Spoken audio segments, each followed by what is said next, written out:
Hi, this is Dr. Daniel Amen, author of Change Your Brain, Change Your Body. I'm so excited to be with you. We asked for questions and oh my goodness, did you send them in? We got over 600 questions. Today we're going to talk about cravings. So we grouped the questions for today about how do you deal with cravings. The first question is from Renee. How can I use my brain to strengthen my willpower and learn self-discipline? If I want to eat a tray of brownies, there's just no stopping me. Whatever I'm craving just tastes so good and it's just so much to eat, so much fun to eat. There's no such thing as portion control for me. Who's going to stop me? Well, the only person who can stop you is you. But let me give you 6 ways to control your cravings. 1, keep your blood sugar balanced. What we have found, and other researchers have found, is that as your blood sugar goes low, the blood flow to your brain goes low, which means you're going to make bad decisions. You're not going to have full access to your own brain. So how do you keep your blood sugar balanced? Eat frequent meals throughout the day. Start with breakfast. A lot of people skip breakfast. I used to be one. I went, well, I'll just save those 400 calories and that way I'll lose weight. The problem is when your blood sugar is low and you get so hungry by lunchtime, you overeat. So you got to keep your blood sugar stable. Start with breakfast. Eat multiple times a day. There's 2 supplements. One is called chromium. The other is called alpha lipoic acid that both have been found to help balance blood sugars. Stay away from simple sugars like candy and white potatoes, white rice, refined processed foods, because what they do is they spike your blood sugar and then it drops. Then you feel great and then you feel stupid and hungry. High fat, high sugar foods you have to be very careful with because they work on the morphine or heroin centers of your brain and they can be totally addictive. So the foods you choose can really help you. Now, a lot of people go, how do I stay away from sugar? If you focus on it, what you'll find is your sugar cravings in about 2 weeks will completely go away.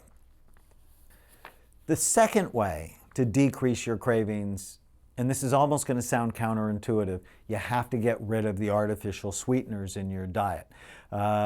These artificial sweeteners are up to 600 times sweeter than sugar, and even though most people think of these things as free, what they do is they are so sweet, they cause you to crave more sweet things. And they fool your brain. It's like, oh, I got all this nutrition, and your body actually didn't get any nutrition. And it's like, hey, you're fooling me. Stop that. And what I've found, getting rid of artificial sweeteners can just make a huge positive difference in your life. Another way to deal with your cravings, you got to be on a stress management program. Anything that stresses you out increases the risk of you giving in to your cravings. Things like hypnosis, biofeedback, meditation, learning how to kill the ants, the automatic negative thoughts that I talk about a lot in this book and most of my other books, just absolutely critical to help you deal with cravings.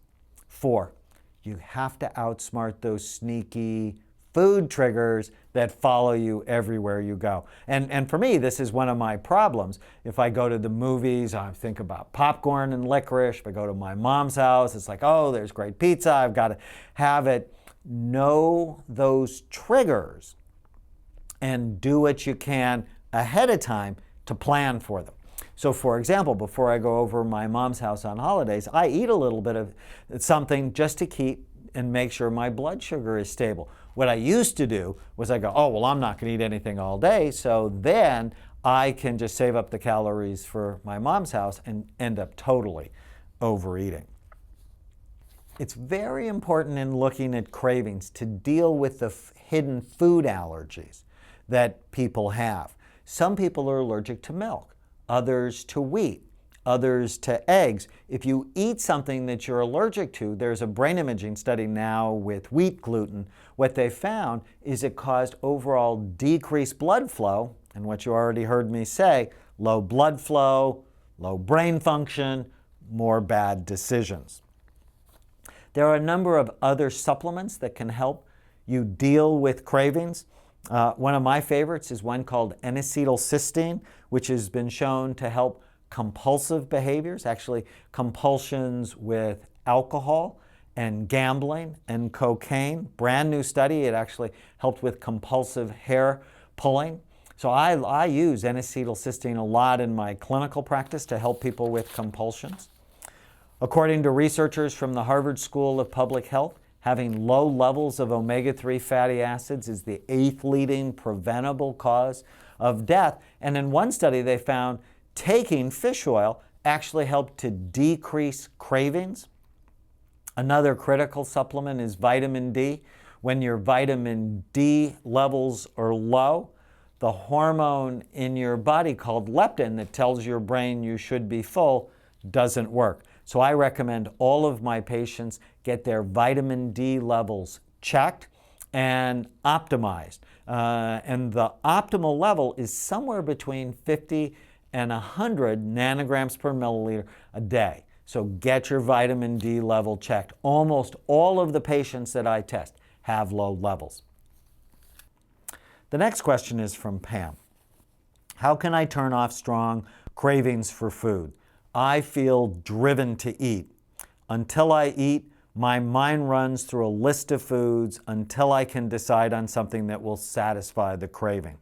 There's momentary satisfaction after the eating, but it's exhausting to be so out of control. What this sounds like to me is you're in the category of our compulsive overeaters, that you're thinking about food all the time, that your mind does not let you get away from the thought of food. So do all the other things we talked about with cravings, and if after taking the test you really fit into that category, you want to think about, well, what is it that my brain is saying to me? And it's probably low in serotonin. So 5-HTP.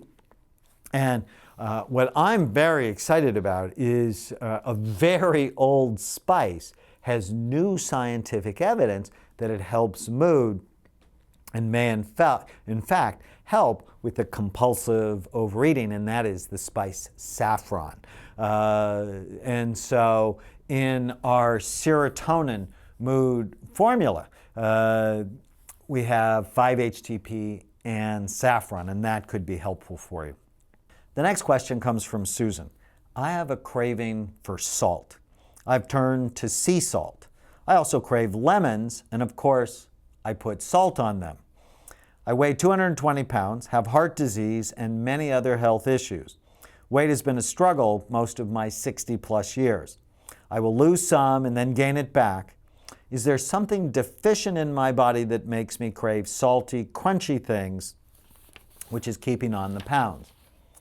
Salt cravings have been associated with chronic stress. People who have adrenal fatigue, for example. Also, some people's genetic makeup activates their salty taste buds to feel more pleasure than people who crave sweets. For some people, it's a habit they got in childhood, so their parents put a lot of salt on things. Other people who crave salty foods have a zinc deficiency. And when you're low in zinc, their taste buds, your taste buds don't work very well, and so you put a lot of salt, maybe even pepper on things, just to bring out the flavor so that you can actually taste something. I like it that you're using sea salt. You want to stay away from processed table salt, because when they process table salt, they take out all the other nutrients in it, and often they add aluminum as a drying agent. You don't want more aluminum in your body. That's not a good metal for you. So sea salt, but not a lot of it, because having excess salt in your diet can affect your heart and can affect your blood pressure.